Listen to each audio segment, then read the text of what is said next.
Chapitre 17. La SAS et la SASU.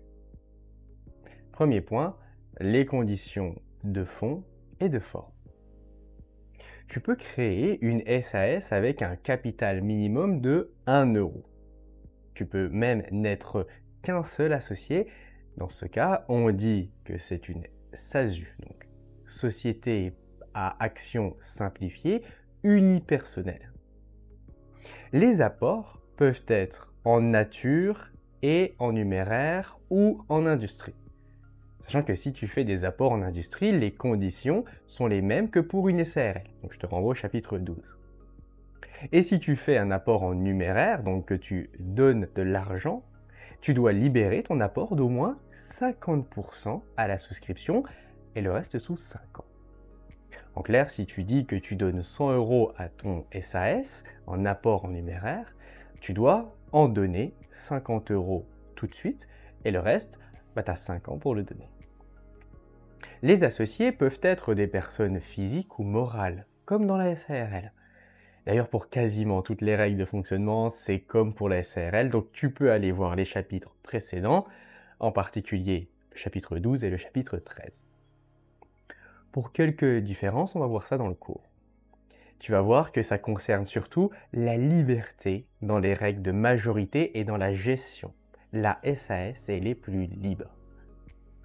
Pour les conditions de forme, c'est très classique. Tu dois rédiger les statuts, les déposer au greffe du tribunal de commerce, faire une publication auprès d'un CHAL et immatriculer la société au RCS.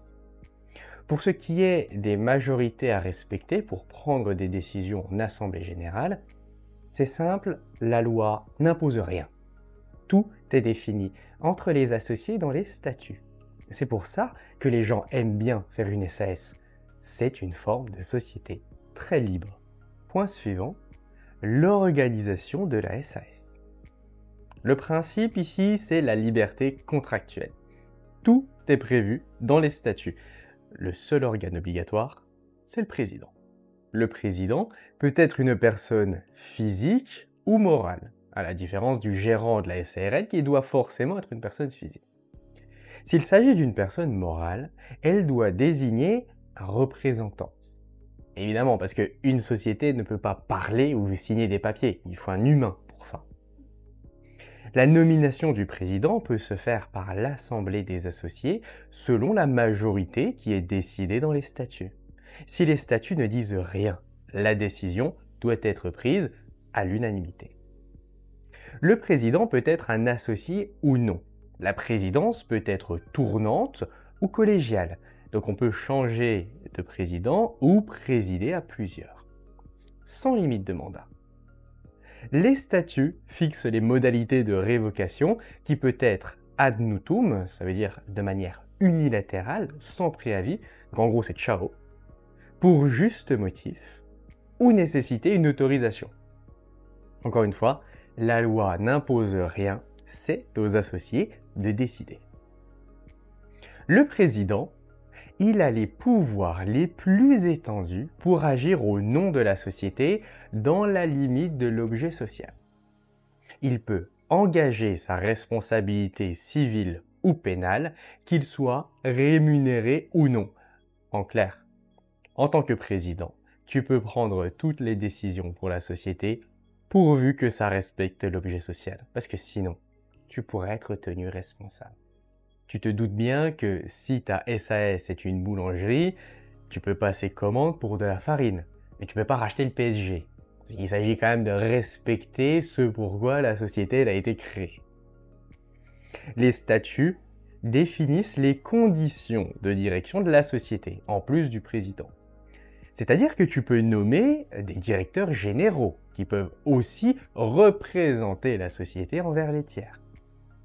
Le nombre de dirigeants, leur mode de fonctionnement, la durée de leur mandat, les conditions de cessation et leur rémunération sont décidés entre les associés et fixés par les statuts.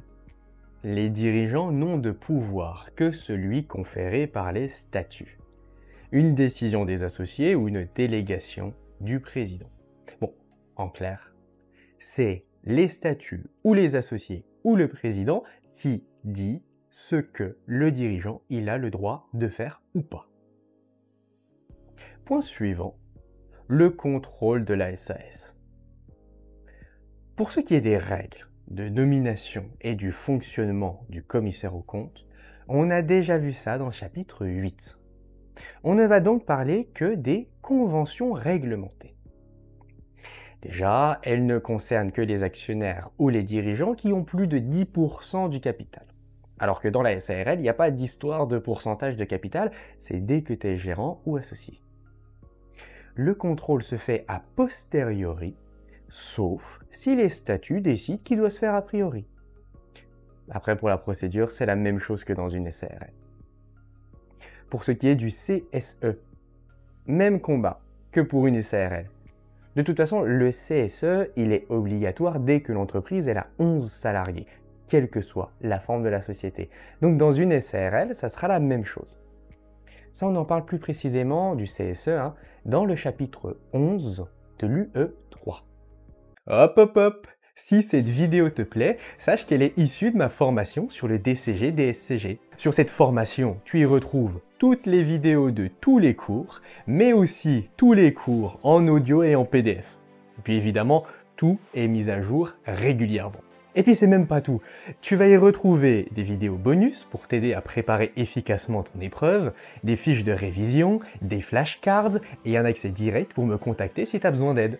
L'aide, ça peut être t'expliquer ou te réexpliquer un point du cours que t'as pas bien compris, aborder avec toi un sujet complémentaire qui n'est pas disponible en vidéo parce que tu veux approfondir un cas particulier par exemple, te guider dans ton planning de révision ou même analyser avec toi une correction d'exercice que tu n'arrives pas à comprendre.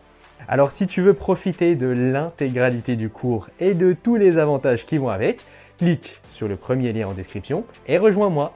Allez, on retourne au cours maintenant. Point suivant, les associés de la SAS.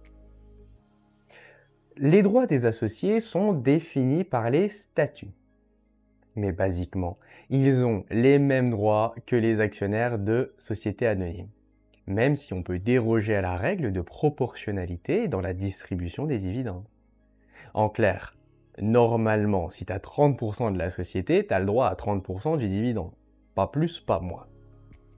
Eh bien, dans une SAS, tu peux avoir un pourcentage de dividendes différent de ton pourcentage d'actions. Encore une liberté offerte aux associés de la SAS. On va quand même voir plus en détail les droits qui concernent les actionnaires. Alors, ils ont droit à l'information préalable à l'Assemblée générale. Chaque associé, avant chaque assemblée, a le droit d'avoir la liste des documents suivants. Les comptes annuels, l'inventaire du stock, le rapport de gestion, le tableau des résultats sur 5 exercices, les comptes consolidés, l'inventaire des VMP. Bon, ça c'est plus pour les SA en vrai. Le droit aussi à l'information permanente, où chaque associé doit pouvoir, chaque instant, consulter les documents suivants. Comptes annuels, inventaire des stocks, rapport de gestion, PV d'AG. Et si la société est une SA, il faut en plus le rapport du conseil d'administration ou du conseil de surveillance et du commissaire aux comptes, la liste des administrateurs, la liste des conventions, donc les accords spéciaux, les comptes consolidés si jamais ils existent. Et puis il y a aussi le droit de participer aux décisions collectives. Chaque associé a le droit de participer aux assemblées générales. Il doit donc obligatoirement être convoqué. Il peut aussi poser par écrit 2 fois par an une question aux dirigeants sur tout fait de nature à compromettre la continuité de l'exploitation. Si la société dans laquelle tu es associé perd un gros client, tu peux demander au dirigeant comment est-ce qu'on va faire pour continuer sans lui. Et le dirigeant est obligé de te répondre. Il existe plein de clauses possibles pour protéger les actionnaires. Ces clauses sont inscrites directement dans les statuts ou dans un pacte d'actionnaires. Le pacte d'actionnaires, c'est un contrat entre les actionnaires en plus des statuts pour fixer quelques règles spécifiques de fonctionnement. En clair, c'est pour organiser vos relations. Ça permet de mettre des clauses autre part que dans les statuts. Il y a les clauses d'agrément des autres associés. Ça, on en parle dans le chapitre 13. Il y a la clause de sauvegarde du contrôle d'un associé. C'est une clause qui s'assure que si l'associé majoritaire vend certaines de ses actions, il restera quand même décisionnaire. Par exemple, tu as 50% d'une SAS. Tu vends 10% de ta participation, mais tu mets une clause qui dit que même à 41%, c'est toi qui décideras seul des stratégies de la SAS. La clause d'inaliénabilité. C'est une clause qui interdit de vendre ses actions. Elle peut durer 10 ans au maximum, mais tu peux la renouveler. La clause d'exclusion ou de suppression, elle oblige à vendre ses actions et ou suspend les droits de vote attachés à ces actions jusqu'à ce qu'elles soient vendues. En clair, on te dit que tu dois vendre tes actions. Et tant que tu ne le fais pas, tu ne peux pas participer au vote en assemblée générale. En gros, c'est qu'on veut plus de toi. Et la clause de préemption, c'est une clause qui oblige celui qui vend ses actions à d'abord les proposer aux autres associés. Dernier point, la transformation de la SAS. Tu peux transformer une SAS en une autre société si elle a plus de 2 ans. La décision de transformation doit être votée à la majorité décidée dans les statuts. Si les statuts précisent rien, ça doit être à l'unanimité. Avant de la transformer, il faut juste un rapport du commissaire aux comptes qui atteste que les capitaux propres sont bien supérieurs à la moitié du capital social.